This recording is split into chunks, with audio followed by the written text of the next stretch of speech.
بیٹی کا پیمبر کو پرسا یوں دیا جائے، اطراف مدینہ تک آواز بکا جائے، بیٹی کا پیمبر کو پرسا یوں دیا جائے، اطراف مدینہ تک آواز بکا جائے۔ سامعین گرامی قدر، عظمت جناب سیدہ پر بلند ترین صلوات بھیجیے۔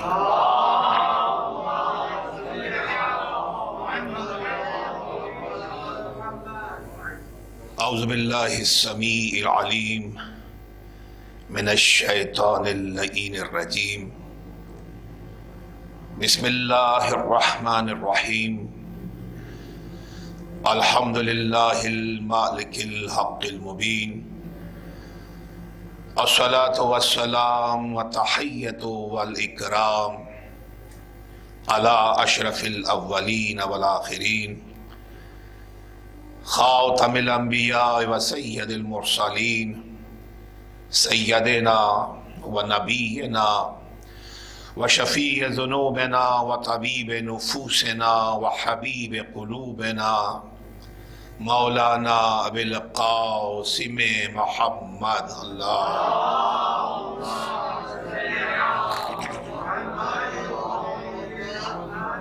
وعلى آلہ الطیبین الطاہرین المعصومین المظلومین، خصوصاً على سیدۃ النساء العالمین البتول الطاہرۃ الرشیدہ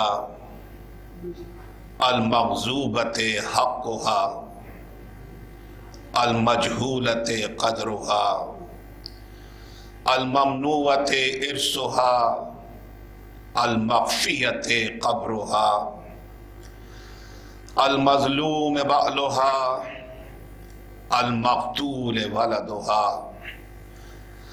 التي قالت بعد أبيها صبت علی مصائب لعنها، صبت علی الایام سرنا لیالیا، ولعنت اللہ علی اعدائهم اجمعین، خصوصاً اللہم لعن قاتلی فاطمۃ الزہراء۔ اما بعد، قالت فاطمۃ الزہراء حبب الی من دنیاکم ثلاثا، تلاوت کتاب اللہ والنظر فی وجہ رسول اللہ والانفاق فی سبیل اللہ۔ درود بر محمد و آل محمد۔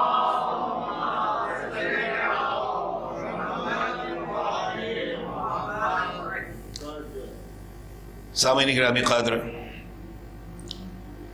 رب ذوالجلال فرش عزائے جناب سیدہ عالم پر آپ کی ان حاضریوں کا آپ کو بہترین اجر اور ثواب عطا فرمائے، اور فیوز مخدومہ کونین اس مقام فضیلت سے سمیٹ کر آپ تمام حضرات اپنے گھروں کے لیے رخصت ہوں۔ کل شب سے جن ایام فاطمیہ میں ہم داخل ہو رہے ہیں، ان ایام کی اپنی ایک اہمیت ہے۔ 13 جمادی الاول سے لے کر 3 جمادی الثانی تک یہ 20 ایام کے جن کو علماء کرام نے ایام فاطمیہ کا نام دیا ہے، یہ وہ ایام ہے کہ اگر ہم نے ان دنوں کی معنویت اور روحانیت کو حاصل کر لیا تو ہم خود کو استقبال امام زمانہ کے لیے تیار کر لیں گے۔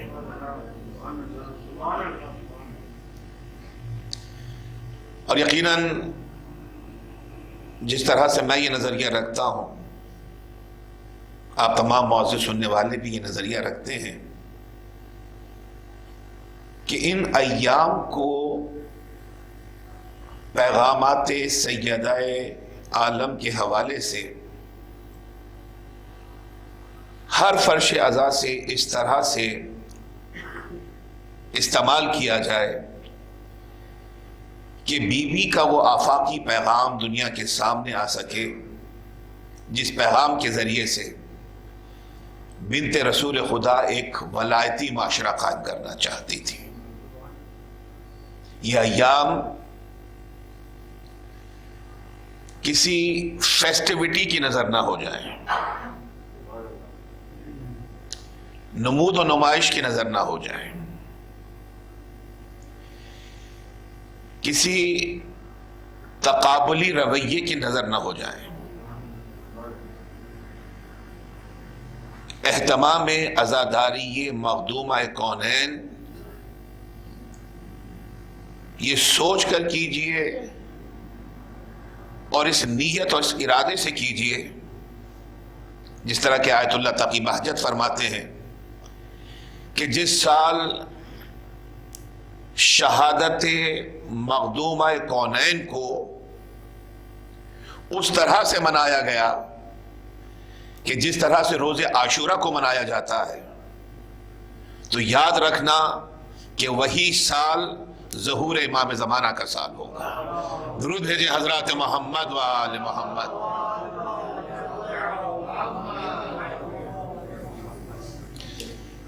تین دن ہے ہمارے پاس آج کی دن کو ملا کر، اور یہ بہت زیادہ بڑا وقت نہیں ہے، بہت زیادہ طویل عرصہ نہیں ہے کہ جس عرصے میں ہم شہزادی کونین کے پیغامات کو کما حق بیان کر سکیں۔ لیکن ظاہر مسلسل مجالس عزا ہے، آپ حضرات کی حاضری ایک مقام سے دوسرے مقام پر ہے، بزرگ میرے ہم نوا ہیں، میں ان بچوں کو، ان نوجوانوں کو اس کیمرے کی وساطت سے جہاں تک ہماری آواز جا رہی ہے، میں ہر نوجوان کو ریگارڈلیس آف جینڈر، چاہے بچی ہو یا ہمارا بچہ ہو، بیٹی ہو یا ہمارا بیٹا ہو، میں 10 بستہ اپنی طرف سے تمام بزرگوں کی طرف سے گزارش کروں گا کہ ان 20 ایام کو شہزادی کی اسٹریٹجی کو سمجھنے کی کوشش کے ساتھ بسر کیجئے گا۔ جب آپ فرش عزا پر جائیں تب بھی پیغام سید عالم نگاہ کے سامنے رہے، جب آپ معاش کے حصول میں مصروف ہوں، تعلیمی مراحل کو طے کر رہے ہوں، انسانی رشتوں کو نبھا رہے ہوں، ویسے تو پوری زندگی پر خاتون جنت کا پیغام محیط ہونا چاہیے، لیکن اگر ان 20 ایام کو بھی آپ نے اسپیسیفکلی شہزادی کونین کے پیغامات کو اپنی زندگی کا حصہ بنایا تو ہم ایک ولایتی معاشرے سے بہت نزدیک ہو جائیں گے۔ ایک ایسا معاشرہ جس معاشرے کو قائم کرنے کے لیے بنت رسول خدا نے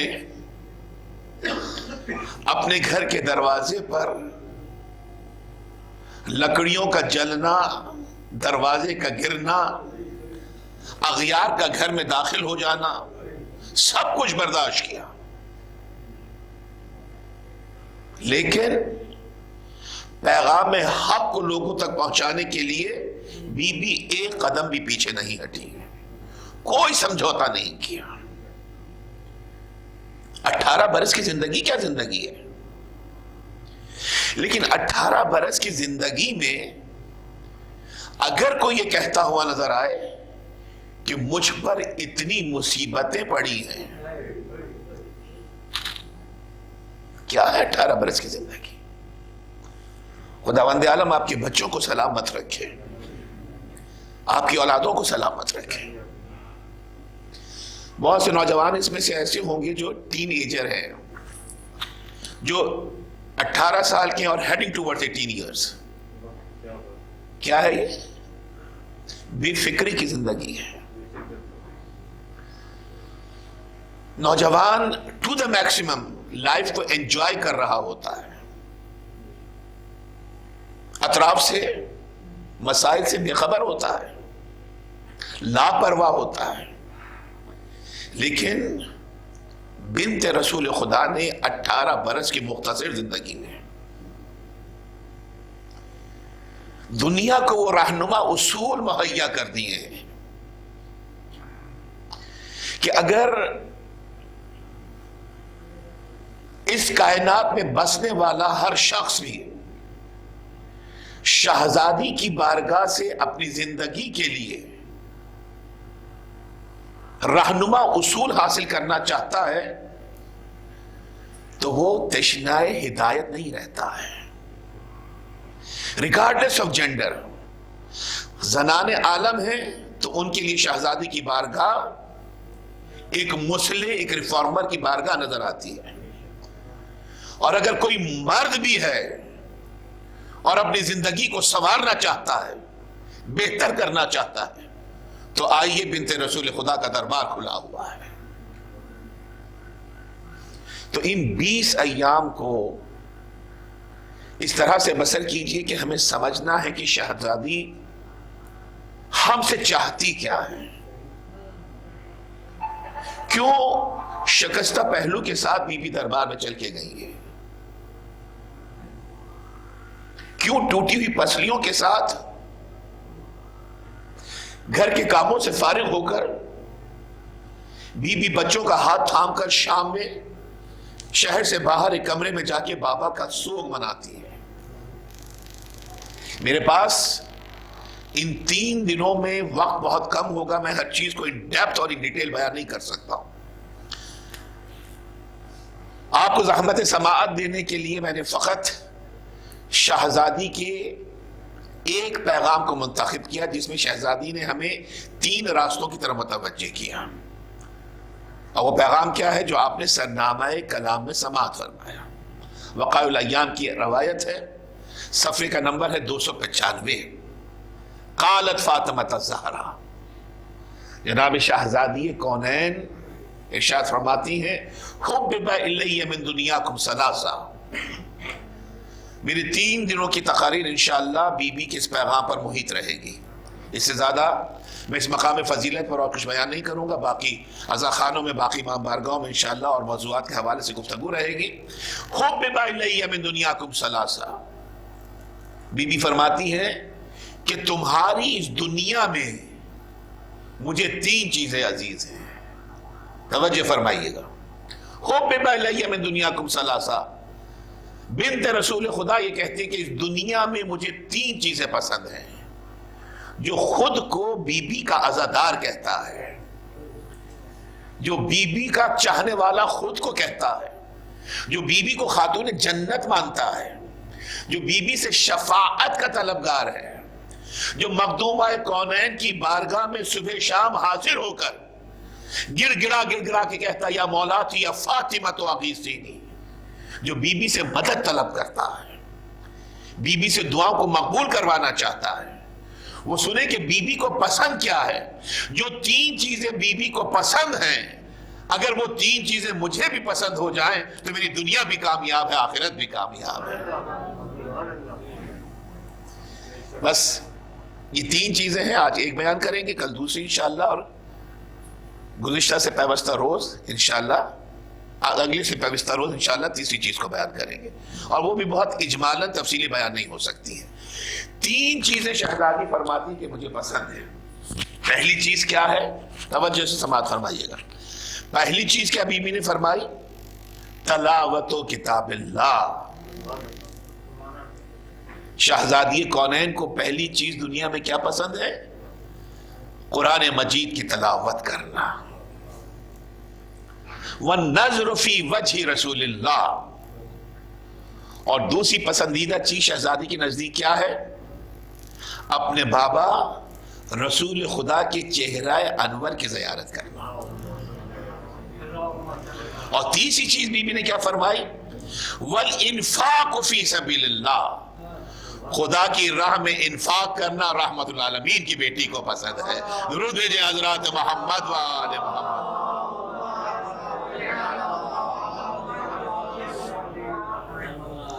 اب یہ 3 چیزیں ہیں، تفصیلی موضوعات ہیں. قرآن مجید کی تلاوت کرنا اٹ سیلف بہت ڈیٹیل ٹاپک ہے. خدا کے محبوب رسول کی قدر و منزلت کیا ہے, پورے اشرے پڑھتے رہیے, لیکن موضوع مکمل نہیں ہوتا ہے. اور تیسری چیز کیا ہے, چیریٹی فی سبیل اللہ, انفاق فی سبیل اللہ, خدا کی راہ میں صدقہ خیرات کرنا. یہ بی بی کو پسند ہے, اور اتنا پسند ہے یہ چیریٹی فی سبیل اللہ کرنا کہ بی بی فدق کے حق کو مانگنے کے لیے ٹوٹی ہوئی پسلیوں کے ساتھ, شکستہ پہلو کے ساتھ دربار وقت میں جا رہی ہے. کیوں؟ جس کے گھر میں فاقے ہوتے ہوں, کیا اسے پیسوں کی تمنا, مال کی طلب ہے؟ بی بی کے اس فلسفے کو سمجھنا ہے. شاید آنے والی تقاریر میں بیان کر سکوں. دیکھیے, فدق کا حق مانگ کر بی بی ایک اکنامیکل وار کو شروع کرنا چاہتی تھی, ایک اقتصادی جنگ کا آغاز کرنا چاہتی تھی. وہ اقتصادی جنگ کہ جس جنگ میں لڑنے کے لیے محمد و آل محمد کا ہر پیروکار مالی اعتبار سے اتنا مضبوط ہو کہ میدان عمل میں آنے کے لیے اسے گھر کی پرواہ باقی نہ رہے. درود بھیجیں حضرات محمد و آل محمد.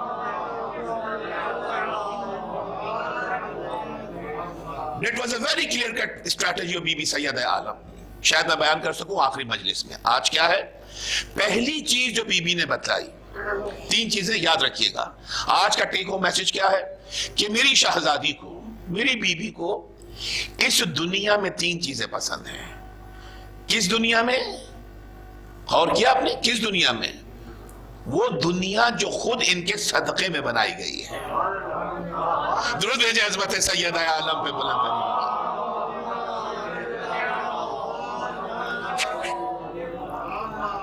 کس دنیا سے 3 چیزیں پسند ہیں؟ وہ دنیا کے جو خود ان کے صدقے میں بنی ہے. ایگزیجریشن تو نہیں ہے, لغو نہیں ہے, مغالطہ نہیں ہے.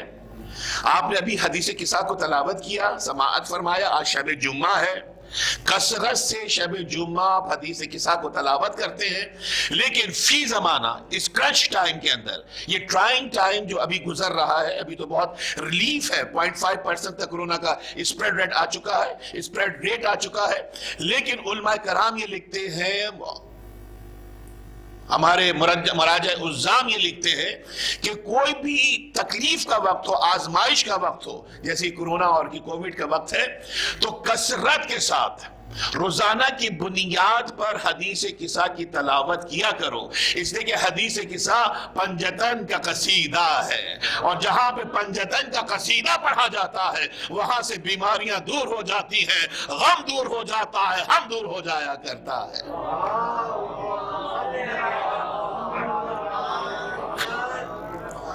آپ ترجمہ پڑھیے گا, بزرگ سب جانتے ہیں, میں بچوں کے لیے کہہ رہا ہوں. دیکھیے, کوئی بھی دعا پڑھیں, دعائے کمیل ہے, دعائے فرج ہے, دعائے مشلول ہے, کوئی بھی دعا پڑھیں, کسی بھی دعا کے اندر دعا کی اہمیت کو بیان نہیں کیا گیا ہے, دعا کی فضیلت کو بیان نہیں کیا گیا ہے.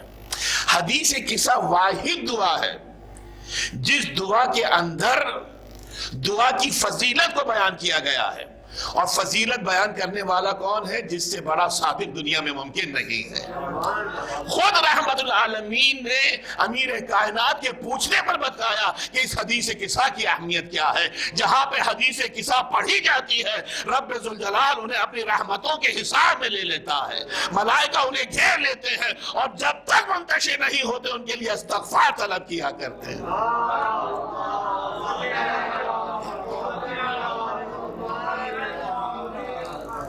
تو میں نے آپ سے عرض کیا کہ کون سی دنیا جو بی بی کو پسند ہے, جو ان کے صدقے میں بنی ہے. حدیث قصہ میں ابھی آپ نے قصیدہ پڑھا جو رب ذوالجلال نے بزم ملائکہ میں پڑھا تھا, یا ملائکتی و سکان سماواتی و عزتی و جلالی, انی ما خلقت السماء مبنیۃ ولا ارضا مدیۃ ولا قمرا منیرا ولا شمسا مضیۃ ولا فلکا یدور ولا بحرا یجری ولا فلکا یسری الا فی محبت هؤلاء الخمسۃ الذین هم تحت الکساء. اور جب یہ قصیدہ ملائکہ عرش نے سنا تو امین وحی الہی نے آگے بڑھ کر پوچھا تھا یا رب ومن تحت الکساء، پالنے والے یہ تو بتا کہ چادر کے نیچے کون ہے؟ تو رب ذوالجلال نے آواز دی تھی ہم اہل بیت النبوہ و معدن الرسالہ، ہم فاطمۃ و ابوہا و بالہا و بنوہا. یعنی دنیا جن کے صدقے میں بنی، جب ان کا تعارف کروانا چاہا تو سیدہ کو مرکز بنا کر رسالت کو بھی پہچانوایا، ولایت کو بھی پہچانوایا، امامت کو بھی پہچانوایا.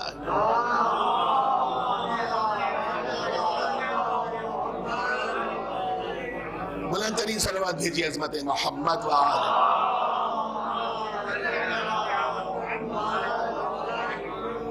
تو دیکھیے وہ دنیا جو ان کے صدقے میں بنی ہے، اس دنیا میں تین چیزیں پسند. اور آج کا موضوع وقت پہلے ہی 20 منٹ گزر چکے ہیں، میں بہت زیادہ دامن وقت کو طویل نہیں کروں گا.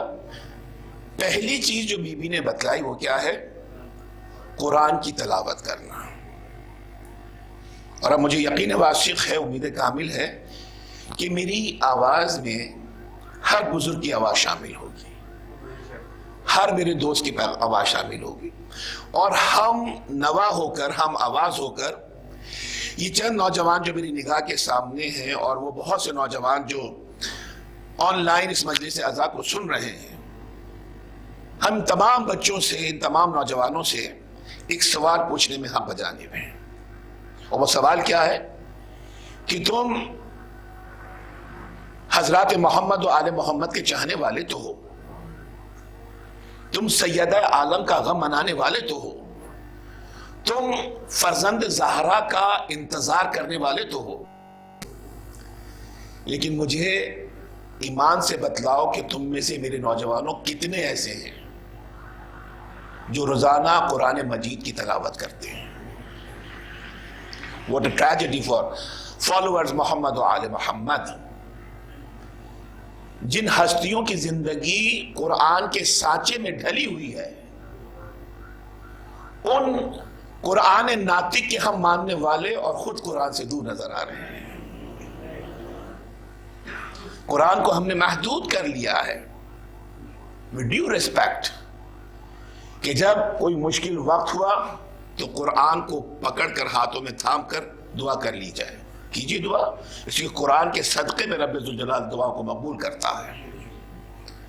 گھر سے نکلنے لگے کسی مشکل مرحلے کے لیے، امتحان کو دینے کے لیے، تو قرآن کے نیچے سے گزر گئے کہ قرآن مجید کی فیوز و برکات ہمارے پر محیط رہیں گی. کیجیے، یقیناً محیط رہیں گے.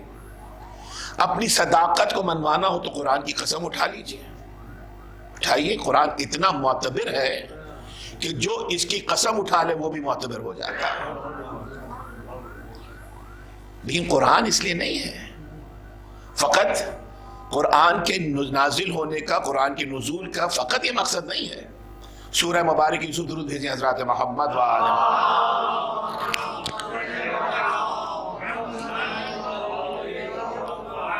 بارہواں سورہ ہے کلام مجید کا. سورہ مبارک یوسف کا آغاز ہوتا ہے الف لام را تلک آیات الکتاب المبین انا انزلناہ قرآنا عربیا لعلکم تعقلون. الف لام را یہ کتاب مبین کی آیات ہیں. ہم نے قرآن کو زبان عربی میں نازل کیا ہے تاکہ اس قرآن کو پڑھ کر اور اس پہ تعقل کر کے تم اپنی زندگیوں کو بہتر کر سکو. تو قرآن پڑھنے کے لیے آیا ہے، تفکر کے لیے آیا ہے، تعقل کے لیے آیا ہے. میں معصوم کا ایک جملہ بہت تواتر کے ساتھ بیان کرتا ہوں، اور اگر آج اس مجلس میں اس جملے کو بیان کروں تو میں فکر مند نہیں ہوں کہ یہ تکرار ہو رہی ہے. تکرار کس چیز کی؟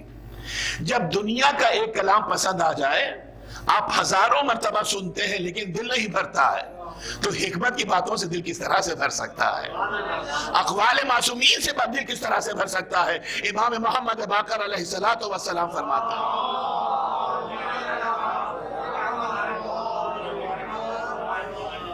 دیکھیے میرا پانچواں امام یہ فرماتا ہے کہ جس طرح سے جسم تھک جاتے ہیں، مزمحل ہو جاتے ہیں، ان کو طبیب کی ضرورت ہوتی ہے، معالج کی ضرورت ہوتی ہے۔ امام فرماتے ہیں اس طرح سے روحیں بھی تھک جاتی ہیں، مزمحل ہو جاتی ہیں۔ اور میرا 5واں امام فرماتا ہے کہ اپنی تھکی ہوئی روحوں کو ذکر محمد و آل محمد سے جلا عطا کیا کرو، حکمت کی باتوں سے تر و تازہ کیا کرو۔ تو یہ جملہ میں نے بہت کثرت سے کہا ہے، جو چھٹے امام امام جعفر صادق علیہ السلام کا۔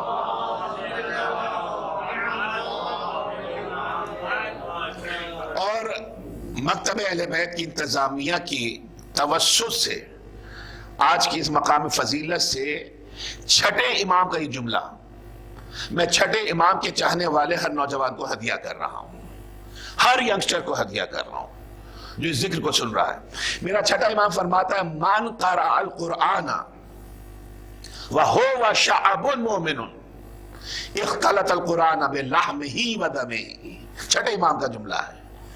قرآن صامت کی اہمیت کو قرآن ناطق بیان کر رہے ہیں۔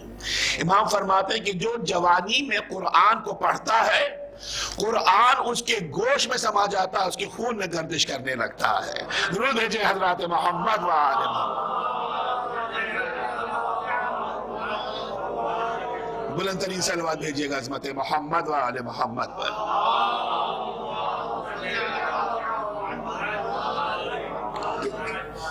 کیا خوبصورت ضمانت ہے عالم شباب میں۔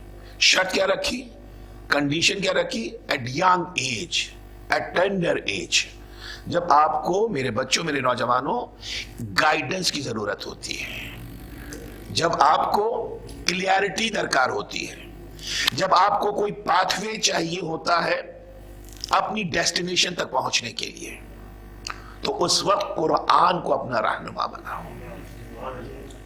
قرآن کسی بھی عمر میں پڑھیے، اس کا پڑھنا، اس پہ تفکر کرنا، اس پہ تعقل کرنا باعث ثواب ہے۔ لیکن میرا چھٹا امام جو کہتا ہے کہ اگر جوانی میں قرآن کو پڑھو گے تو قرآن رگ و پے میں سما جائے گا، خون میں گردش کرنے لگے گا، تمہارے گوشت میں سما جائے گا۔ تو جس کے وجود میں قرآن سما جائے، وہ قرآن جو کہتا ہے لا ریب فی، اس کتاب میں کوئی ریب نہیں ہے، لا ریب کتاب اگر میرے اندر سما گئی تو جس کے اندر سما گئی لا ریب کتاب، اس میں کوئی عیب باقی نہیں رہے گا۔ لا عیب فی، درود بھیجیں حضرات محمد و آل محمد۔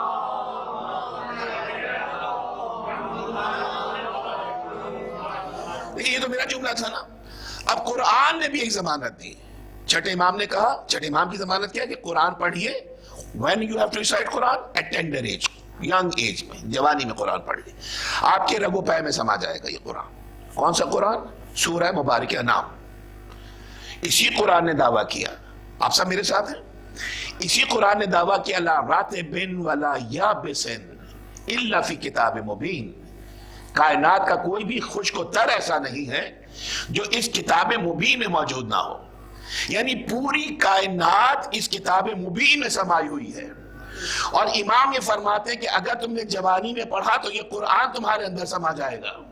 تو اب جملہ کہنے کی ضرورت نہیں ہے کہ فقط یہ قرآن آپ میں نہیں سما رہا ہے، پوری کائنات آپ کے اندر سما جائے گی۔ درود بھیجیں حضرات محمد و آل۔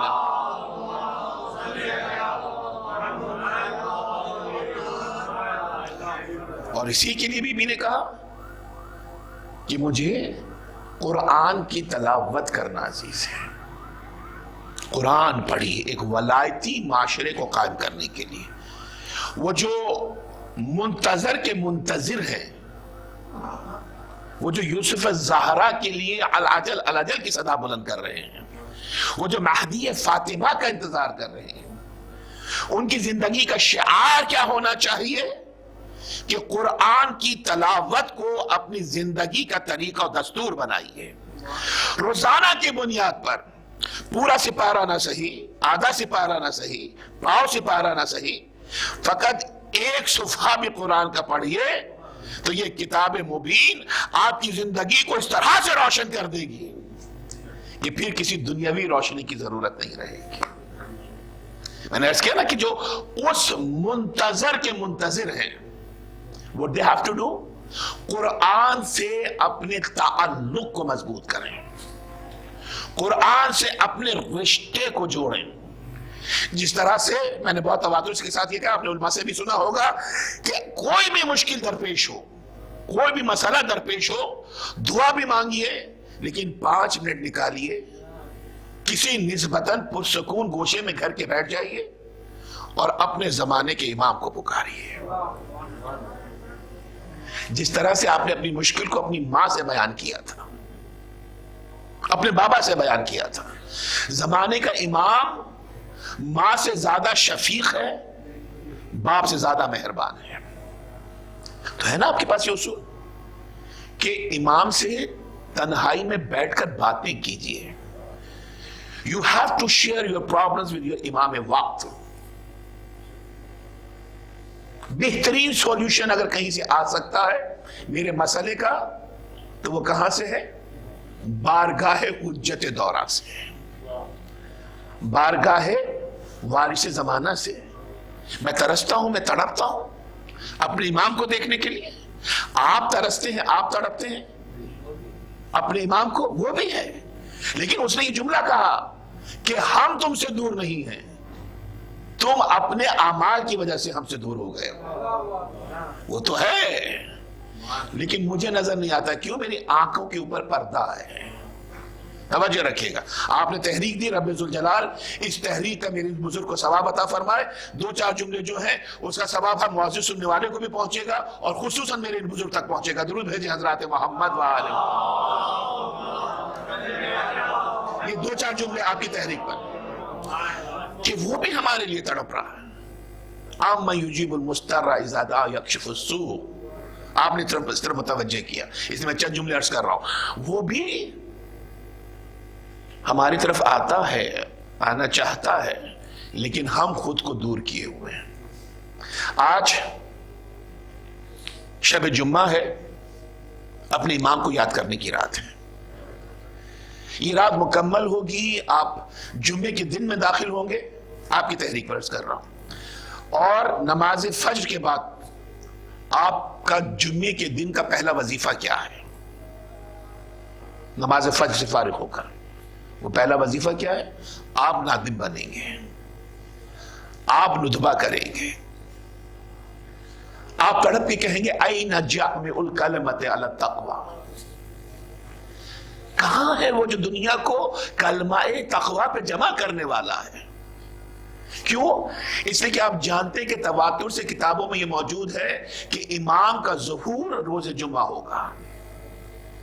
اور جب جمعہ کا دن طلوع ہو جاتا ہے اور ہمارے کانوں میں آمد امام وقت کی اطلاع نہیں پہنچتی ہے تو ہم نادم بن کر ندبہ کرنے کے لیے فرش عبادت پہ آ جاتے ہیں. اور اس کے علاوہ بھی آپ کا روز کا معمول یہ ہے کہ نماز فجر سے آپ فارغ ہوئے، آپ نے دعائے فرج کو تلاوت کیا. اللہم ارنا التلۃ الرشید والغرۃ الحمیدہ وَقْهُ ناظری بنظرت منی لئے. میں پہلے بھی عرض کر چکا ہوں، اے پالنے والے مجھے وہ روشن چہرہ دکھلا دے، وہ درخشندہ پیشانی دکھلا دے اور دیدار امام کا سرما میری آنکھوں میں لگا دے. یہ کیا شو کرتا ہے؟ یہ کیا ظاہر کرتا ہے؟ کہ میں اور آپ سب اپنے زمانے کے امام کے لیے تڑپ رہے ہیں. لیکن بہت خوبصورت نتیجہ ہے اور یہ سارا سوال میرے بزرگ کو پہنچ رہا ہے. لیکن چہرہ امام دورہ ہمیں نظر نہیں آتا ہے، رخ زیبا کی زیارت ہم نہیں کر پاتے ہیں، چہرہ انور کو ہم نہیں دیکھ پاتے ہیں. ہم چاہتے ہیں کہ اپنے زمانے کے امام کی زیارت کا شرف حاصل کریں، لیکن وہ شرف حاصل نہیں ہوتا ہے. آیت اللہ وحید خراسانی یہ لکھتے ہیں کہ اگر تمہیں امام کی زیارت نہ ہو رہی ہو تو اپنے گھروں میں موجود قرآن کو کھولو، قرآن کے صفحات پہ نظر کرو، قرآن کے اوراق کو دیکھو، الفاظ کو دیکھو. اس لیے کہ قرآن کو دیکھنا ایسا ہے جیسے زمانے کے امام کے چہرے کی زیارت کر لینا ہے. درود بھیجیں حضرات محمد وآل محمد.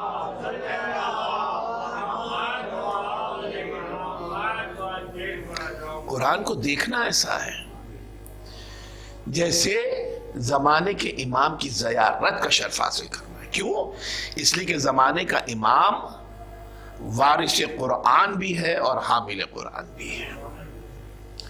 تو بی بی نے کہا تلاوت و کتاب اللہ، پہلی چیز جو مجھے پسند ہے وہ قرآن کی تلاوت ہے۔ اب یہ قرآن کی تلاوت کا جو ایٹیچیوڈ ہے، جو کلچر ہے، یہ ہم کس طرح سے اپنے معاشرے میں انکلکیٹ کر سکتے ہیں؟ دیکھیں، جو مہدوی معاشرہ ہے، جو ولایتی معاشرہ ہے، وہ معاشرہ قرآن کی حاکمیت کا معاشرہ ہے، قرآن کی بالادستی کا معاشرہ ہے۔ ایک اور حقیقت کی طرف آپ کو متوجہ کرواؤں، آپ صاحبان علم و فہم ہیں، آپ کا مشاہدہ ہے، آپ کا تجربہ ہے کہ اب ایک ٹرینڈ ہے کہ جی اگلا سال فلاں اہمیت کے حوالے سے منایا جائے گا، اگلا سال صرف فار ایگزامپل کہ یہ سال امن کا سال ہے، اگلا سال جنگ کے خاتمہ کا سال ہوگا، اس سے اگلا سال تعلیم کو پھیلانے کا سال ہوگا۔ تو ہم سالوں کو مخصوص کر رہے ہیں کہ اس سال کا نام یہ ہے، اس سال کا نام یہ ہے، اس سال کا نام یہ ہے۔ میں اپنے بچوں سے سوال کروں کہ جس سال ہمارا امام پردہ غیبت سے عالم ظہور میں آئے گا، آپ جانتے ہیں کہ اس سال کا نام کیا ہوگا؟ جو علماء نے بیان کیا ہے، جو عرفا نے بیان کیا ہے، کہ جس سال مہدی زہرا پردہ غیبت سے عالم ظہور میں آئیں گے، اس سال کا نام ہوگا قرآن یاسین والقرآن الحکیم۔ وہ سال رسول کی رسالت کی حاکمیت کا سال ہوگا، قرآن کے پیغامات کی حاکمیت کا سال ہوگا، اس میں سے یاسین والقرآن الحکیم کہا گیا۔ درود بر محمد وآل محمد۔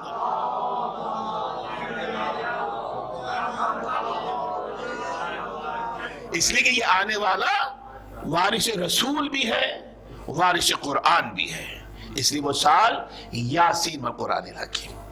یہ قرآن کی اہمیت ایک ولایتی معاشرے کے اندر ہے، ایک مہدوی معاشرے کے اندر ہے، لیکن اس معاشرے کو ہم کس طرح سے قائم کریں جہاں پہ قرآن کی طرف ہماری رغبت ہو جائے، جہاں پہ ہم قرآن کی طرف متوجہ ہو جائیں۔ دیکھیے، ہم سوری، میرا مزاج بہت مختلف ہے، میں پیغامات معصومین کو ڈیلیور کرنے کی مقدور بھر کوشش کرتا ہوں تاکہ ان پیغامات پر عمل کر کے ہم اپنے کردار کو بھی سنوار سکیں، اپنے گھر کو بھی بہتر کر سکیں، اپنے معاشرے کو بھی بہتر کر سکیں، اور یہی مقصد عزائے محمد و آل محمد ہے۔ جناب، میں بزرگوں سے سوال کر رہا ہوں، میں نے بہت سے سوال بچوں سے کیے، میں بزرگوں سے اور اپنی ہم عمر اپنے دوستوں سے سوال کر رہا ہوں کہ دیکھیں، جب میرا بچپن تھا، جب میں اسکول گوئنگ چائلڈ تھا، ٹو بی ویری فرینک، مجھے نہیں پتا تھا کہ 3 جماعت ثانی کب آتی ہے اور کب رخصت ہو جاتی ہے۔ ایسے ہی تھا نا، دو رائے نہیں ہو سکتی۔ ہم کیا کہتے تھے؟ 13 جماعت الاول تو تاریخ بہت بعد میں آئی، اور اس میں بھی دیکھیں ایک اسٹریٹجی، ایک حکمت ہے اور ایک فضیلت ہے۔ 3 جماعت ثانی آتی تھی، زیادہ تذکرہ ہوتا تھا کہ وفات جناب سیدہ ہے، اور دن گزر جاتا تھا، لیکن جب ہم نے شعور کی منزلوں کو طے کیا تو وہ 3 جماعت ثانی جو وفات سیدہ تھی وہ شہادت سیدہ بن گئی ہے، اور یہ دن فقط ایک دن نہیں رہا، 13 جماعت الاول سے 3 جماعت ثانی تک 20 ایام ایام فاطمیہ بن گئے ہیں۔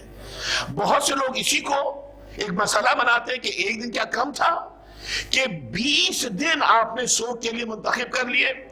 اس میں اختلاف ہے، آپ کو تو شہزادی کی تاریخ شہادت کا علم نہیں ہے کہ 13 جماعت الاول ہے یا 3 جماعت ثانی ہے، اور میں بہت سکون کے ساتھ کہتا ہوں کہ اسی اختلاف کے اندر ہمارے لیے رحمتیں میسر آ گئی ہیں۔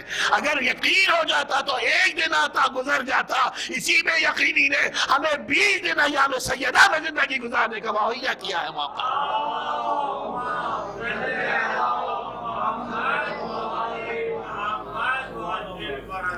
تو یہ بہت بڑا انعام ہے کہ ہمیں 20 دن ایسے میسر آ گئے کہ ہم اس دروازے کی طرف دیکھیں جس دروازے پہ آ کے ملک رک جاتا ہے۔ اب حدیث قدسی سنتے ہیں نا، باب الفاطمہ بابی وحجابها حجابی، رب کہتا ہے کہ سیدہ کا دروازہ رب کا دروازہ ہے، میرا دروازہ ہے۔ وَحِجَابُهَا حجابی، اور حجاب سیدہ فقط حجاب سیدہ نہیں ہے، حجاب الہی ہے۔ جس دروازے پر آ کر جبرائیل کبھی مسکین بن کے روٹیاں لے کر جاتا ہے، میکائیل آتے ہیں تو اسیر یتیم بن کر آتے ہیں، اسرافیل آتے ہیں تو یتیم بن کر آتے ہیں، اسیر بن کے آتے ہیں، اور اس دروازے سے روٹیاں اور خیرات سمیٹ کر لے کر جاتے ہیں۔ آخری مجلس میں تذکرہ کروں، خوشا نصیب ہمارا کہ ہمیں یہ وقت، یہ موقع میسر ہوا کہ ہم اس فرش عزا پر بیٹھے ہیں، جس فرش پر اس کا ذکر کیا جا رہا ہے، جس کا ذکر عرش الہی پر بزم ملائکہ میں ہوتا ہے۔ وہ بی بی، اسے کیا ضرورت ہے کہ میری زندگی کے لیے، آپ کی زندگی کے لیے رہنما اصولوں کو مہیا کریں، لیکن بی بی چاہتی ہیں کہ میرے بابا کی امت فلاح کی طرف آئے، میرے بابا کی امت نجات کی طرف آئے، رب کے راستے پر چلے۔ کہ قرآن پڑھو اس لیے کہ رسول کی بیٹی کو قرآن پڑھنا پسند ہے۔ میں اس نوجوان کو، اس بچے کو، میں گھر میں موجود اپنے بیٹے کو، اپنی بیٹیوں کو کس طرح سے قرآن کی طرف متوجہ کروں؟ یہ مسئلہ ہے آپ کا، یہ مسئلہ ہم سب کا سانجھا مسئلہ ہے، یہ ہر گھر کا مسئلہ ہے، لیکن اس مسئلے کو ہم اوورکم کس طرح سے کر سکتے ہیں؟ عرفہ کی باتیں کر رہا ہوں، حکمہ کی باتیں کر رہا ہوں، علماء دین کی باتیں کر رہا ہوں۔ علماء دین نے لکھا اور تواتر کے ساتھ لکھا کہ اگر اس معاشرے کو قائم کرنا چاہتے ہو جو معاشرہ جناب سیدہ ہمارے سامنے پیش کرنا چاہتی تھی، تو اس معاشرے کو قائم کرنے کے لیے سیدہ عالم کی کنیز کی ذمہ داری بہت بڑی ذمہ داری ہے، جو بی بی کی خادمہ ہے۔ رضا بھائی، جو بی بی کی کنیز ہے اس کی کیا ذمہ داری ہے؟ عرفہ یہ لکھتے ہیں، علماء یہ لکھتے ہیں کہ اگر کوئی خاتون حاملہ ہو جائے، اس پیغام کی حفاظت کیجیے گا، جہاں جہاں آپ پیغام پہنچا سکیں، آپ امین ہیں اس پیغام کے۔ فرش سید عالم سے یہ پیغام آپ امانت کے طور پہ لے جا رہے ہیں اور آپ کو اسپریڈ کرنا، وائڈ اسپریڈ کرنا ہے اس پیغام کو۔ علماء عرفہ حکمہ یہ کہتے ہیں اگر کوئی خاتون پریگننٹ ہو، رسول کا کلمہ پڑھنے والی، تو یہ جو 9 منتھس ہوتے ہیں پریگننسی کے، یہ جو 38 ویکس ہوتے ہیں، ان ایام کو کس طرح سے گزاریں؟ عرفہ کے جملے کہ ان 9 مہینے میں 14 مرتبہ قرآن کی تلاوت کر کے قرآن کو ختم کریں۔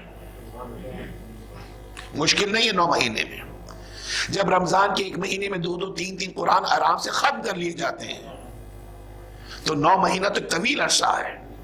حکمہ کہتے ہیں کہ 14 مرتبہ قرآن کی تلاوت کو مکمل کریں، اور جب 14 قرآن ختم مکمل ہو جائیں تو ان 14 قرآنوں کو، اس کی تلاوت کو ہدیہ کریں چاہدہ معصومین کی بارگاہ میں، اور یہ دعا مانگیں کہ یہ آنے والا جب اس دنیا میں آئے تو چاہدہ معصومین کا ماننے والا بن کر آئے۔ سنیے گا، یہ بہت بڑا پیغام ہے، رائے گاہ نہیں جانی چاہیے محنت جو آپ کر رہے ہیں سماعت کی منزل پر، جو منتظمین کر رہے ہیں حسن انتظام کے ساتھ، جو ایک خطیب کر رہا ہے اپنے منتشر الفاظ کے ساتھ، یہ محنت رائے گاہ نہیں جانی چاہیے۔ کہ 14 مرتبہ قرآن کو پڑھیے، معصومین کو ہدیہ کیجیے، اور یہ دعا مانگیے کہ جو دنیا میں آ رہا ہے یہ شیطان کا پیروکار نہ بنے، یہ صاحبان عصمت 14 معصومین کا غلام بن کے دنیا میں آئے۔ اور پھر دیکھیں، دین محروم عطا کسی کو نہیں رکھتا ہے۔ اسے نماز میں اتنی گنجائش تھی کہ اگر کھڑے ہو کر نہ پڑھ سکو تو بیٹھ کر پڑھو، بیٹھ کر نہیں پڑھ سکتے تو لیٹ کر پڑھو، اگر ہاتھوں پیروں کے اشاروں سے نہیں پڑھ سکتے تو آنکھوں کے اشاروں سے پڑھو، یعنی محروم عبادت اور محروم ثواب کسی کو نہیں رکھا ہے. جو سمیٹنا چاہے ثواب رب ذوالجلال کی بارگاہ موجود ہے, راستہ موجود ہے, لیکن سمیٹنے والا تو ہو. اور دیکھیں کتنی رعایت دی کہ مجرم ہے, جرم ثابت ہو چکا, سزا دینی ہے, ہاتھ کاٹنے ہیں تو پورا ہاتھ نہ کاٹا جائے, انگلیوں کو کاٹا جائے. کہیں ایسا نہ ہو کہ باقی نمازیوں کو دیکھتے ہوئے اس کے دل میں تڑپ ہو کہ اگر میری بھی ہتھیلیاں ہوتی تو میں بھی ہتھیلیوں کو رکھ کے سجدہ کرتا. تو اس کو بھی عبادت کی لذت سے محروم نہیں رکھا ہے. کہ اگر 14 مرتبہ قرآن نہیں ختم ہو سکتا تو چلو ہم رعایت دیتے ہیں, اور وہ رعایت کیا ہے کہ 12 مرتبہ قرآن ختم کیجئے, اور 12 اماموں کو ہدیہ کر کے دعا مانگیے کہ جو دنیا میں آ رہا ہے یہ فرعون و نمرود و یزید کا موتی نہ ہو, علی و حسن و حسین کا فرما بردار بن کے دنیا میں آئے. اور پھر رعایت دی کہ اگر 12 مرتبہ بھی قرآن ختم نہیں ہو سکتا ہے تاکہ کسی کو کوئی عذر نہ رہے. بہت سی ورکنگ لیڈیز ہوتی ہیں, نہیں پڑھ سکتی اور مصروفیات ہیں, گھر کے کام ہیں. اگر 12 مرتبہ بھی نہیں پڑھ سکتے تم 5 مرتبہ قرآن ختم کیجئے, اور 5 مرتبہ قرآن ختم کر کے پنجتن پاک علیہ السلام کو ہدیہ کیجئے, اور یہ دعا مانگیے کہ جن کے صدقے میں دنیا بنی ہے, اس دنیا میں آنے والا یہ بچہ ان ہستیوں کا مطیع و فرما بردار بنے کہ جن کے صدقے میں اس کائنات کو خلق کیا گیا ہے. اور رک جائیے, آخری منزل ہے کہ اگر 5 مرتبہ بھی نہیں پڑھ سکتے, کوئی خاتون یہ عذر کر کے نہیں پڑھ سکتی, تو اس کے لیے بھی رعایت موجود ہے کہ 1 مرتبہ قرآن پڑھیں 9 مہینے میں. It's not impossible at all. 1 مرتبہ قرآن پڑھے, اور 1 مرتبہ قرآن پڑھنے کے بعد وارث قرآن زمانے کے امام کو ہدیہ کرے, اور یہ دعا مانگے کہ مولا آپ کی رعیت میں یہ بچہ آ رہا ہے, مولا یہ دجال کا چاہنے والا نہ ہو, آپ کا ماننے والا بن کے دنیا میں رہے. درود بھیجیں حضرات محمد و آل محمد.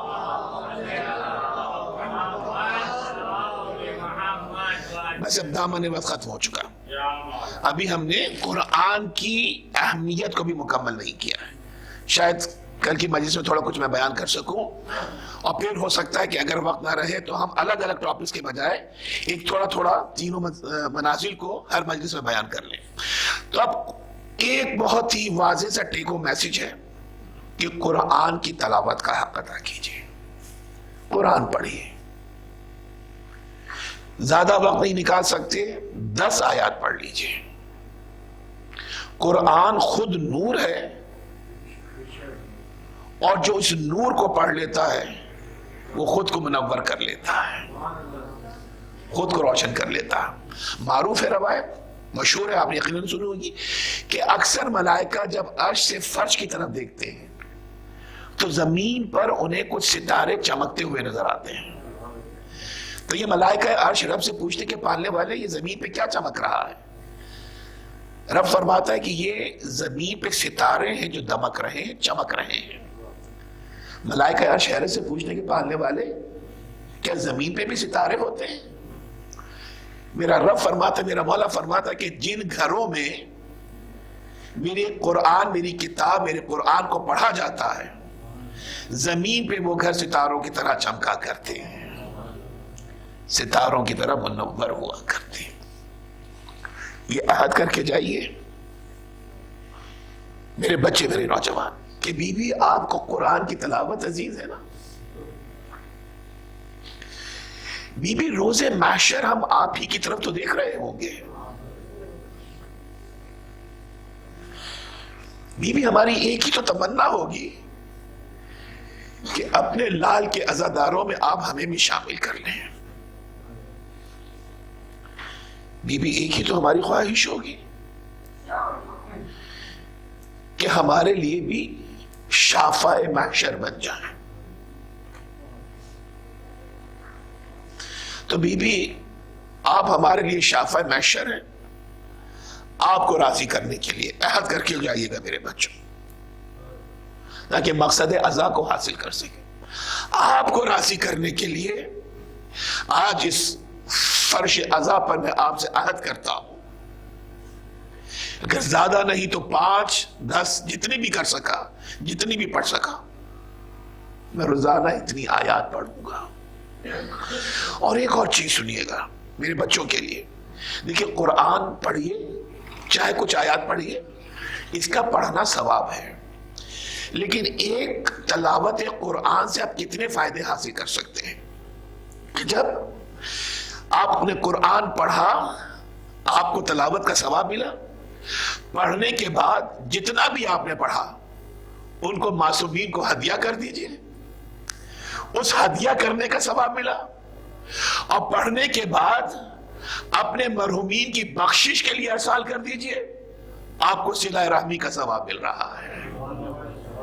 یعنی ایک قرآن پڑھ کر آپ نے کتنی برکات کو حاصل کی۔ اور اگر میں نہ پڑھوں تو کتنی محرومی کا شکار ہو گئے، نہ میں نے عبادت کا حق ادا کیا، نہ میں نے حضرات محمد و آل محمد کو کچھ تحفہ ہدیہ کیا، کچھ ارسال کیا۔ اور یاد رکھیے گا، میں اگر آپ مجھے تحفہ دیں تو مجھے جب بھی موقع میسر آئے گا میں ریسیپروکیٹ کروں گا، اس تحفے کا جواب تحفے سے دوں گا۔ تو ہم خاکی آسی ایک دوسرے سے ایکسچینج کرتے ہیں، تحفے کا جواب تحفے کی صورت میں دیتے ہیں۔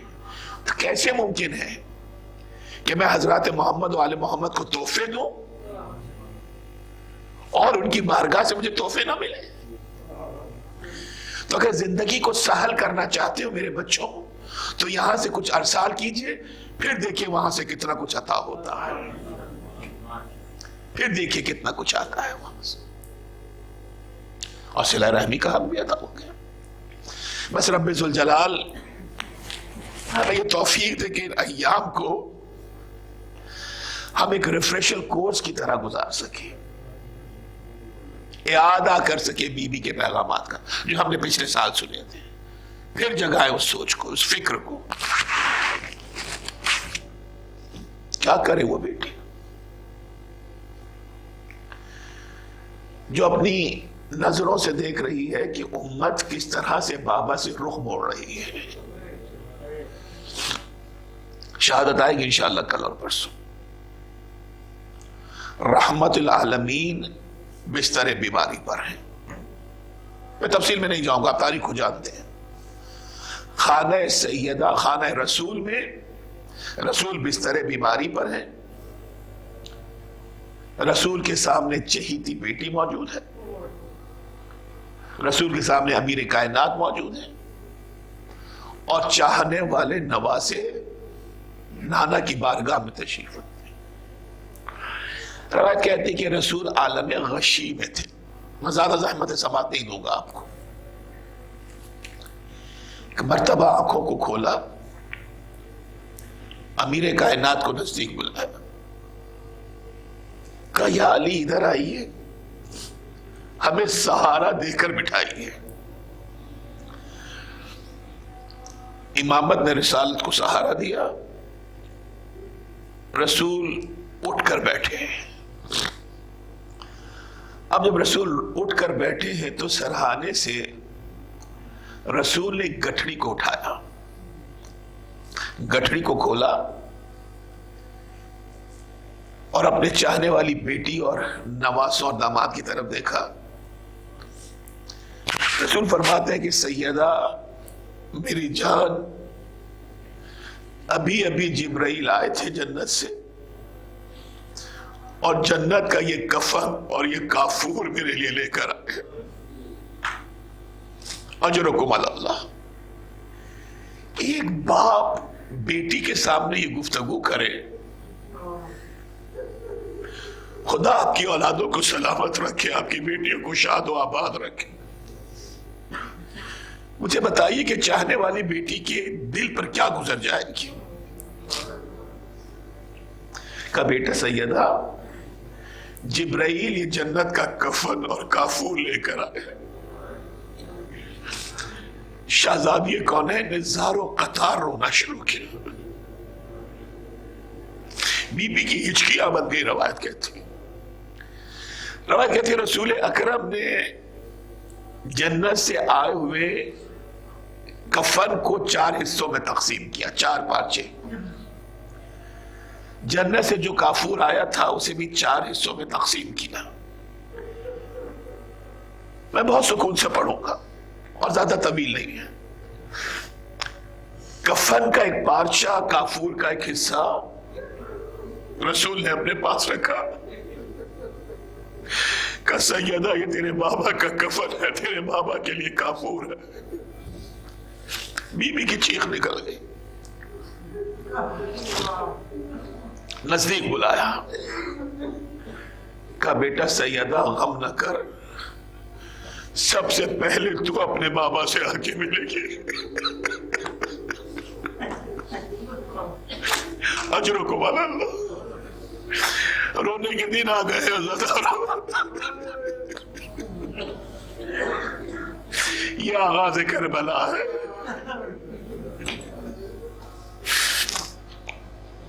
کربلا تعمیر کی جا رہی ہے. کہ غم نہ کر میری جان، میری بیٹی سیدہ، سب سے پہلے تو بابا سے آ کے ملے. یہ کہہ کے کفن کا ایک پارچہ اٹھایا، کافور کا ایک حصہ اٹھایا. کہ سیدہ جنت کا یہ کفن اور یہ کافور تیرے لیے ہے. پھر غش سے آنکھوں کو بند کیا، پھر آنکھوں کو کھولا، امیر کائنات کو نزدیک بلایا. کہ یا علی ہماری نگاہ رسالت دیکھ رہی ہے، 40 ہجری کا رمضان ہوگا، آپ کے سر مبارکہ کو شگافتہ کیا جائے گا. اجرکم علی اللہ. یا علی جنت کا یہ کفن اور یہ کافور آپ کے لیے. بس یہ کہہ کے ایک پارچہ کفن کا اٹھایا، ایک حصہ کافور کا اٹھایا، امیر کائنات کو دے دیا. خزاداران اہل بیت، اب کفن کا ایک پارچہ بچا اور کافور کا ایک حصہ بچا. دونوں نواسے سامنے موجود تھے. بس مجلس مکمل ہو گئی. دونوں نواسے سامنے موجود تھے. میرے مولا حسن مجتبیٰ نے مظلوم کربلا کی طرف دیکھا، مظلوم کربلا نے بڑے بھائی کی طرف دیکھا. اللہ جانے جنت کا یہ کفن اور کافور کسے ملتا ہے. بس ایک مرتبہ رسول نے غش سے آنکھوں کو کھولا، کہا حسن ہمارے نزدیک آؤ. بڑے نواسے کو نزدیک بلایا، جو کفن اور کافور بچا ہوا تھا بڑے نواسے کے حوالے کیا. سید الشہداء نے ماں کی طرف دیکھا، ماں نے بیٹے کی طرف دیکھا. میرا مولا رونا شروع کیا، میرے مولا نے گریا شروع کیا. چھوٹے نواسے کی ہچکیاں بن گئی. چاہنے والی ماں کا دل بھرایا، آگے بڑھی، کہا بابا کیا میرا حسین کسی کا کچھ نہیں لگتا؟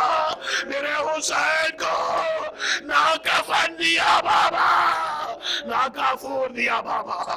اجرکم علی اللہ، اجرکم علی اللہ. بس چند جملے عزادارو، اتنا سنا، کہا سیدہ کہاں ہے میرا حسین؟ میرے حسین کو نزدیک لائیے.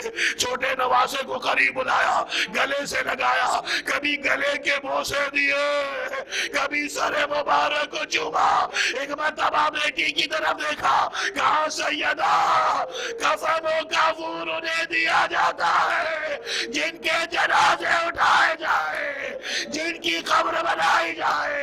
ارے میری نگاہ دیکھ رہی ہے، میرے نازوں کا پانا، 3 دن کا بھوکا پیاسا. اجرکم علی اللہ. بس چند جملے عزادارو، 3 دن کا بھوکا پیاسا میرا حسین زمین کربلا پہ ذبح کر دیا جائے گا. عزادارو اس ماں کے دل پہ کیا گزر گئی ہوگی جس نے چکیاں پیس پیس کے پالا ہے، جس نے منتوں مرادوں سے پالا ہے. اجرکم علی اللہ. بس چند جملے ہیں. حمید ابن مسلم روایت کرتا ہے کہ شام غریبہ کا اندھیرا تھا، مجھے کسی غرض سے مقتل کہاں سے گزرنا ہوا؟ میں نے دیکھا کہ رات کی تاریکی میں ایک نقاب پوش بھی ہے، کبھی کسی لاشے پہ ماتم کیا، یا زہرا یا سیدہ پرسا دیجئے گا زادارو، کبھی کسی لاشے پہ ماتم کیا، کبھی کسی لاشے پہ ماتم کیا۔ ابھی حمید ابن مسلم کہتا ہے میں سوچ رہا تھا کہ رات کی تاریکی میں یہ کون شیر دل خاتون ہے جو لاشوں کے درمیان گھبراتی نہیں ہے۔ ایک مرتبہ میں نے دیکھا اس نے بے سر کا لاشا اپنے ہاتھوں میں اٹھایا، ایک مرتبہ آسمان کی طرح دیکھا، ایک جملہ کہا کہ پالنے والے میرے حسین کا قصور کیا تھا، میں نے چکی حفیظ کے پالا تھا، میرا اللہ میرا حسین۔